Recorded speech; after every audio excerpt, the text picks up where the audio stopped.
Escucha e imagina un mundo de relatos. La mirada de Senka. Un relato de Zoilo Andrés. Aquel invierno apenas había nevado, pero sobre las laderas de las montañas que rodean el este de Sarajevo, las lápidas del cementerio musulmán dibujaban un mar de tristes y puntiagudos monolitos blancos, que asemejaban una luz que se precipitaba sobre la ciudad. Senka aún no había llegado a contemplar aquella ladera con su manto verde, cuando el cementerio apenas era un tímido germen de lo que llegaría a ser tras la guerra, antes de que la ceguera blanca que padecía se instalase en su mirada. Como cada jueves, había subido acompañada de Amir por el estrecho y empinado camino que llevaba a la tumba de su hermano. No necesitaba ayuda. Podría incluso prescindir de su bastón. Pero lo usaba con esmero para interpretar el papel de mujer ciega y desvalida. Con esta actitud, Senka conseguía que su habilidad pasase desapercibida y no llamase la atención que subiera el camino cuesta arriba con apenas apoyar los pies sobre el suelo. La primera vez que levitó fue algunos meses después de volver del hospital tras el bombardeo que la dejó ciega. De alguna manera ella sabía que ambas circunstancias tenían que ver entre sí, pues el hecho de perder el sentido de la vista había propiciado la aparición de esa inquietante habilidad. Tenía 19 años, y todas las mujeres de su familia, Amir, su abuelo y su tío abuelo, se habían refugiado en el sótano con el descorazonador sonar de las sirenas, preludio de los bombardeos que se cernían sobre la ciudad. Como la calma que precede a la tempestad, apenas sus propias respiraciones agitadas se escuchaban en el transcurso de aquella agonizante espera. Y como una carraca de metal, los aviones no tardaron en surcar el cielo apenas unos metros sobre los tejados, ametrallando contra las fachadas de las viejas casas y dejando caer las bombas diabólicas que aniquilaban cualquier atisbo de vida que no hubiera perecido ya. Fue el mismo día que las tropas serbias violaron también el templo del saber de la ciudad y quemaron la biblioteca universitaria.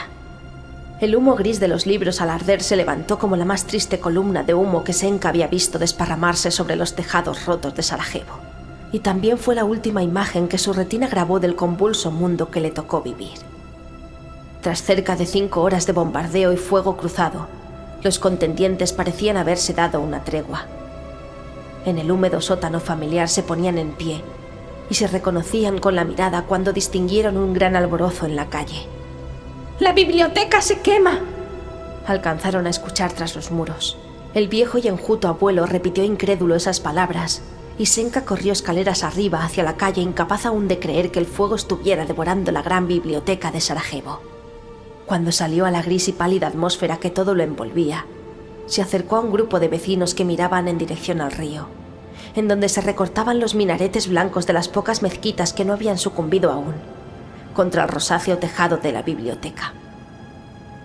Los ojos de Senka se llenaron de lágrimas al contemplar las voraces llamas desprenderse sobre las ventanas, destrozando los cristales, calcinando las páginas de tantos libros que ella había estudiado y de tantos otros cuyas palabras sus ojos jamás volverían a leer.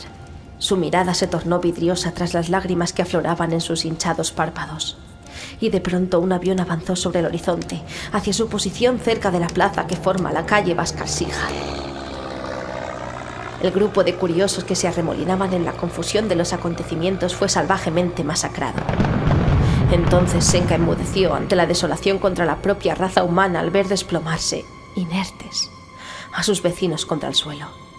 El avión pasó fugaz sobre ella, pero antes dejó precipitarse una bomba sobre la plaza y todo alrededor se tornó blanco. De una blancura tan perfecta que Senka pensó que había muerto y que estaba a las puertas de la otra vida.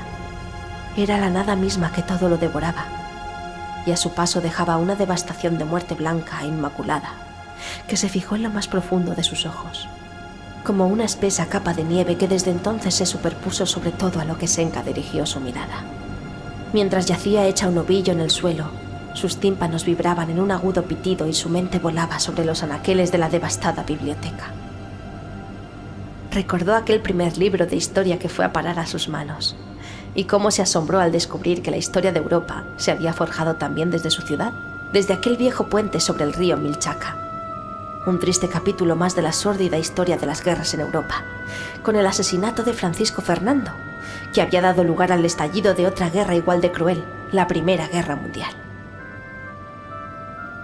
También recordó, más bien imaginó, las calles de Dublín en el Ulises de James Joyce.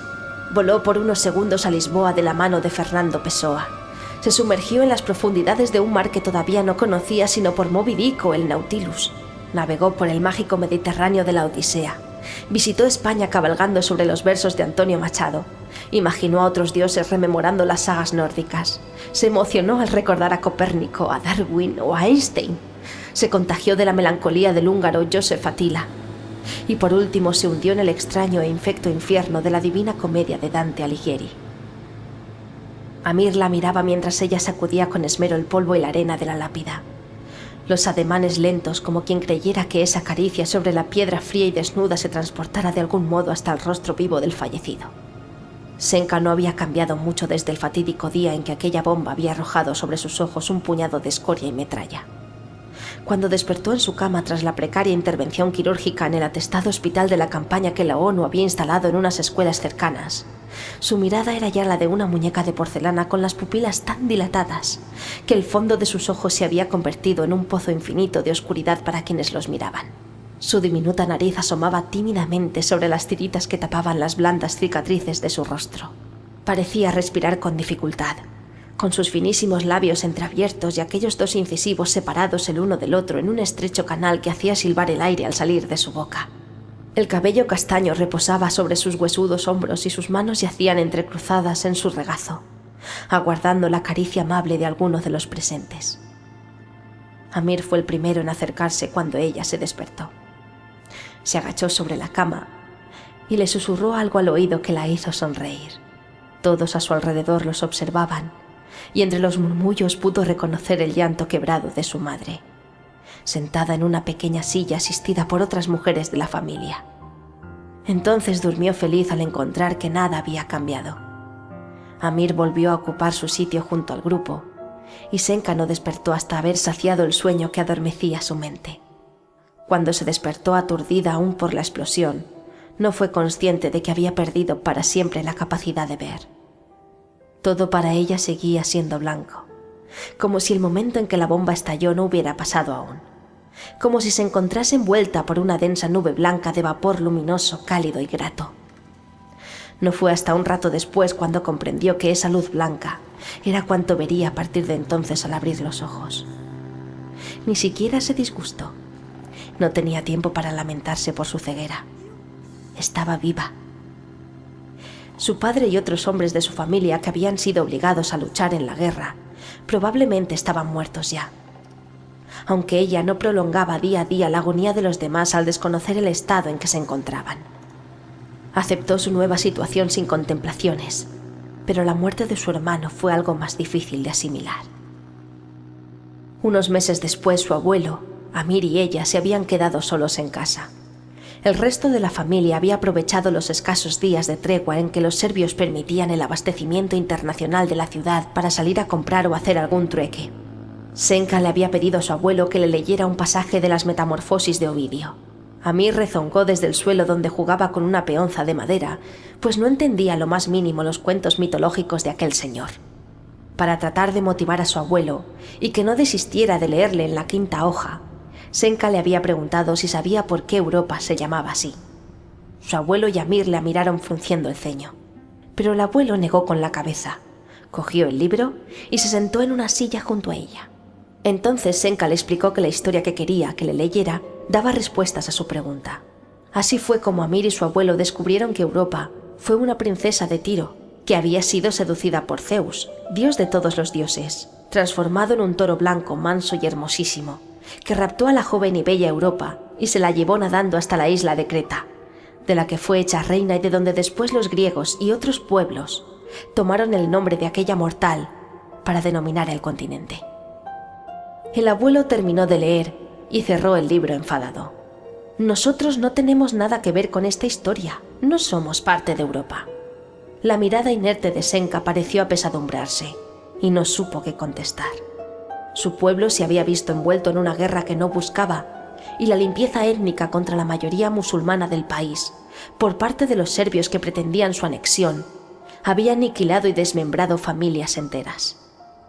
Y mientras tanto, mientras todo aquello y otros muchos horrores tenían lugar, Europa, los ricos países herederos de aquel hermoso mito, miraban hacia otro lado y se desatendían de los estragos que la guerra estaba causando a apenas unos kilómetros de sus fronteras. Recordó entonces los cuadros que habían retratado el rapto de Europa por parte de Zeus y había consultado en uno de los catálogos pictóricos con que contaba la maltrecha biblioteca. Su memoria dibujó las luces, colores y sombras de la escena, y así que imaginó montando feliz a lomos de Zeus en forma de toro blanco, nadando por el mar seguido de un séquito de ninfas y otras deidades. Pero encontró su corazón, el de Europa, sacudido por la muerte y por los llantos de los niños refugiados. Y se maldijo a sí misma, y maldijo a Zeus por enajenarla con su hechizo, por no haberle permitido darse cuenta de las abominables cosas que le estaban ocurriendo, por haberla embaucado con su hermosura y con las riquezas y suntuosidades de su palacio. Su abuelo salió de la sala y en ese mismo instante Senka levitó. Si hoy le preguntaran, no sabría responder si fue a causa de la ira, por la tristeza o simplemente porque no hay razón aparente que lo explique. Pero su cuerpo de pronto se elevó unos centímetros sobre la silla en donde estaba sentada. Sin percatarse de lo que estaba ocurriendo, solo al dejar de creerse la princesa Europa, se levantó de la silla. Pero sus pies no tocaban el suelo, y mientras se desplazaba, sus alpargatas no producían sonido alguno al golpear el piso, porque solo golpeaban el propio aire. Hasta que no llegó a la cocina, no se reconoció flotando a unos 3 centímetros del suelo. Emitió un pequeño grito de asombro, y como si su cuerpo solo obedeciera a un rapidísimo e inconsciente impulso nervioso, se fue desplazando escaleras arriba hacia su alcoba. Senka levitaba como si fuera algo inherente a ella, que llevara haciendo toda la vida. Se sentó en la cama. Su cuerpo fue descendiendo poco a poco, hasta tocar la colcha que cubría el lecho, y el efecto desapareció por arte de magia. Le pareció divertido, pero a partir de entonces se convirtió en un verdadero inconveniente, pues resultaba muy difícil de controlar y temía que su familia lo descubriera y terminara por temerla y rehuirla. Solo Amir lo supo al contemplarla aquella primera ocasión, pero ella no lo sabía. Así fue como la ceguera blanca que padecía vio mitigadas algunas de sus consecuencias y le permitió ser un poco más autosuficiente. Pero todo cambió la mañana de invierno en que Amir se acercó a ella mientras rezaba ante su tumba. Amir solía respetar aquel momento de comunión y recogimiento y nunca le hablaba ni respondía a sus preguntas. Pero aquel día sintió la necesidad de contárselo, de que lo supiera antes que nadie, antes incluso que los burócratas de los lejanos despachos en donde se fraguaba la paz. Amir se acercó a ella y le susurró al oído, como el día en que Senka despertó en su cama tras la bomba que la mató a él y la dejó ciega a ella. Senka le preguntó cuándo acabaría aquella maldita guerra, y Amir le respondió, solo aquella vez, que no se preocupara más, que tan solo quedaban 27 días para que todo terminara. Y le habló de un hospital que instalarían los españoles en Mostar, y le pidió que fuera allí cuando todo se hubiera calmado. Le explicó que había una Europa libre y solidaria que se haría cargo de ellos en la posguerra, y que algún día vería de verdad el hermoso toro blanco de la felicidad, y cabalgaría sobre él, y vería el mar, y todas las pinturas que retrataban aquella historia, y volvería a poder leer los libros que se perdieron en la guerra. Pero no podía volver a verlo a él, ni a su padre, ni a todos los demás muertos, y perdería la capacidad de levitar. Aunque en ese hospital recuperaría la vista, porque su ceguera era blanca. Y donde hay luz blanca, tan solo un prisma es necesario para dibujar el mundo y llenarlo de formas y de color. Senka descendió lentamente y sus pies se posaron en el suelo. Se sujetó en la lápida de la tumba de Amir, como si el haber levitado durante tanto tiempo le hubiera hecho perder también el sentido del equilibrio. Hasta que comenzó a atardecer, lloró de alegría, pues supo que su hermano había estado con ella, y que era optimista frente al futuro gris e incierto que se cernía sobre su pueblo. Comenzó la cuenta atrás, y cuando el sol se puso, pensó que tan solo quedaban ya 26 días. Sonrió, y bajó lentamente por el camino apoyándose en el bastón. Entonces volvió a imaginarse como la joven Europa, feliz, que canturreaba en corro en la playa de Tiro frente a un mar de esperanza ondulante y azul.